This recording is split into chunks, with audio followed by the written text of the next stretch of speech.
Back and back the welcome. तो स्वागत है आपका हमारे चैनल हॉन्टिंग नाइट पे।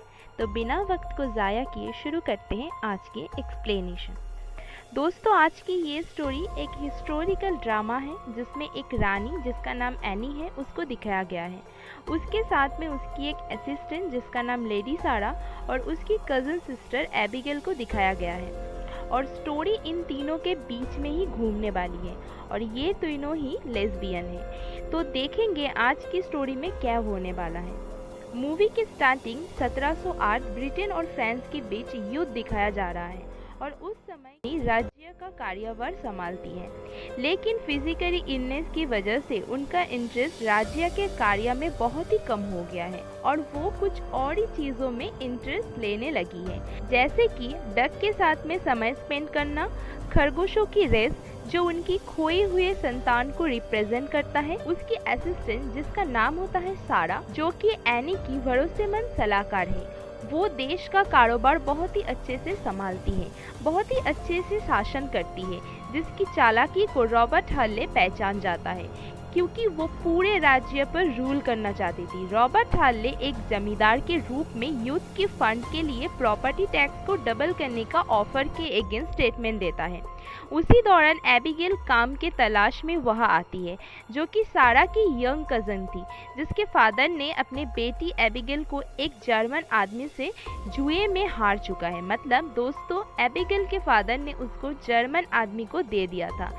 एबिगेल को एज अ सर्वेंट वहाँ पर नौकरी के लिए रख लिया जाता है, लेकिन उसे वही नॉर्मल काम कराया जाता है। लेकिन एबिगेल वो रानी तक पहुँचना चाहती थी, जिसके लिए अब एबिगेल रानी की लेग की सूजन को ठीक करने के लिए जंगल से जड़ी बूटियां लाने के लिए जाती है। शुरुआत में तो सारा उसे डांट लगाती है, लेकिन जब वो देखती है कि रानी को उस जड़ी बूटी से आराम मिला है तो सारा एबिगेल को लेडी ऑफ द चेम्बर बना देती है। मतलब वो जो जाती थी वो अब पूरा हो रहा था।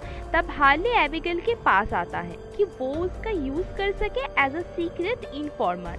तब एबिगेल मना कर देती है रॉबर्ट को, लेकिन जल्द ही उसे सारा और रानी के रिलेशनशिप का पता चल जाता है क्योंकि वो दोनों लेस्बियन है। लेकिन वो खुद क्वीन की तरफ अट्रैक्ट होने लगती है क्योंकि वो रानी तक कैसे भी पहुंचना चाहती है और वो उसके करीब पहुंचना चाहती है। जब सारा युद्ध में बिजी थी तब एबिगेल उसका फायदा उठाकर रानी के साथ नजदीकियां बरकरार फिजिकली रिलेशन बना लेती है। सारा एबिगेल की इंटेंशन को समझ जाती है, तभी एबिगेल सारा की टी में कुछ नशीली सब्सटेंस ऐड करती है। जब सारा कहीं जा रही थी तो वो रास्ते में घोड़े पर से गिर जाती है और कुछ दिनों तक उसका कुछ भी पता नहीं चलता है।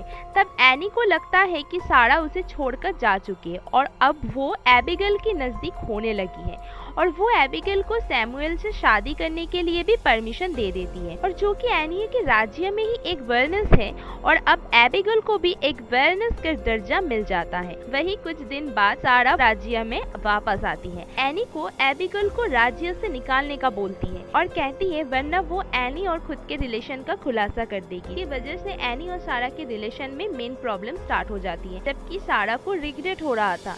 ये सब उसके पास प्रूफ भी है। अब सारा और उसके हस्बैंड को ब्रिटेन से निकाल दिया जाता है और एबिगेल को भी ये समझ आने लगा था कि अब किंग एनी सारा से नफरत करती है और अब एबिगेल पूरी तरह से बदल चुकी है लाइक सारा। और एक दिन वो किंग के सामने खरगोश को मारती है। खरगोश की आवाज से जो कि रानी सो रही थी वो जाग जाती है। ये देखकर एनी उसे उसकी बालों को पकड़कर उसे खींचकर अपनी लेग पर लाकर छोड़ती है और उसे अपनी लेग का मसाज देने को बोलती है। और एनी जो कि एबिगेल की हरकतों को देख चुकी थी और अब वो वापस से खुद को रानी की दरवाजे पर इस्टेब्लिश कर देती है और अब वो एज राज्य को संभालने लगती है और एबिगेल को उसकी पोजीशन याद दिलाती है। दोनों ही स्टेट ऑफ अफेयर में एडजस्ट होके काम करने लगते हैं। एंड ऑफ द स्टोरी में दिखाया गया है कि इतनी कोशिशों के बाद भी एबिगेल एज अ सर्वेंट बनकर ही रह जाती है और यहीं पर ये मूवी एंड हो जाती है।